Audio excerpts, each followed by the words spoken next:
দেশের বাইরে ছিলাম, বাইরে থাকা অবস্থায় আমার বউ আমার কথা শুনতো না। আমাকে না বলে নানার বাড়ি বাপের বাড়ি চলে যেত। দেশে আসার পরও আমার কথা শুনে না, অন্যের কাছে বলে সংসার করবে না, তালাক দিয়ে দেয় না কেন, কাবিনের টাকা লাগবে না ইত্যাদি। এখন সে বেড়ানোর কথা বলে বাপের বাড়ি গিয়ে আর আসে না, আমার ফোনও ধরে না। আমার 6 বছরের একটা ছেলে আছে, এমন অবস্থা আমি কি করবো? আহারে বেচারা রে। অনেক মহিলারা আজকাল তারা স্বামীকে মানুষ মনে করে না। অনেক মহিলা আছে। আপনি যদি মুসলিম নারী হয়ে থাকেন আমার বোন, আপনার জন্য আপনার স্বামীর নির্দেশনা মানাটাকে শরীয়ত ওয়াজিব করেছে। অন্যায় কোনো কথা যদি না বলে তাহলে স্বামীর নির্দেশ মানা। যে মহিলা স্বামীকে অভিভাবক হিসাবে স্বীকার করবে না, শ্রদ্ধা করবে না, সম্মান করবে না, কথা কথায় তর্ক করবে। অনেক মহিলা আছে পর্দা করে, বোরকা পরে, নামাজ পড়ে, কিন্তু সব করতে রাজি আছে মাগা তর্কাতর্কি, বেয়াদবি। এগুলো এখন কমন একটা ব্যাপার হয়ে গেছে কিয়ামতের আলামত। অনেক দিনদার, অনেক তাহাজ্জুদ গুজার মহিলা আছে, ভালো করে পর্দা করে মহিলা আছে, কিন্তু স্বামীর সাথে কথা কথা তর্ক, ঝগড়া, পাত্তা না দেওয়া, বেয়াদবি করা।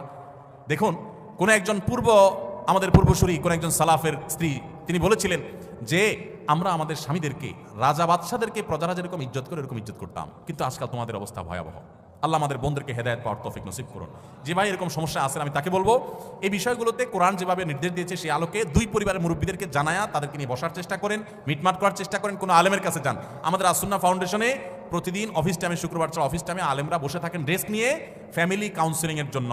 স্বামী স্ত্রীর মধ্যে বোঝাপড়ার গরমিল হলে সেখানে যাবেন, আলেমরা বসে উভয়কে মিটমাট করে দেওয়ার চেষ্টা করবেন, মীমাংসা করে দেওয়ার চেষ্টা করবেন। কার ভুল আছে তাকে নসিহত, আদর, স্নেহ দিয়ে কাউন্সিলিং করার চেষ্টা করবেন। এবং এভাবে আপনি এই সার্ভিসটা অন্য কোনো জায়গা থেকেও চাইলে নিতে পারেন, আপনি সেই সার্ভিসটা নেন। তারপরেও হুটহাট বিচ্ছেদে যাবেন না। এরপরে কোনো পথ না থাকলে একাধিক আলেমের সাথে পরামর্শ করে ঠান্ডা মাথায় ভেবে চিনতে তারপরে প্রয়োজন হলে তখন বিচ্ছেদের চিন্তা করবেন, তার আগ পর্যন্ত থাকার চিন্তা করেন। আল্লাহ তাআলা এই ভাইয়ের সমস্যা দূর করে দেন, আমরা দোয়া করি।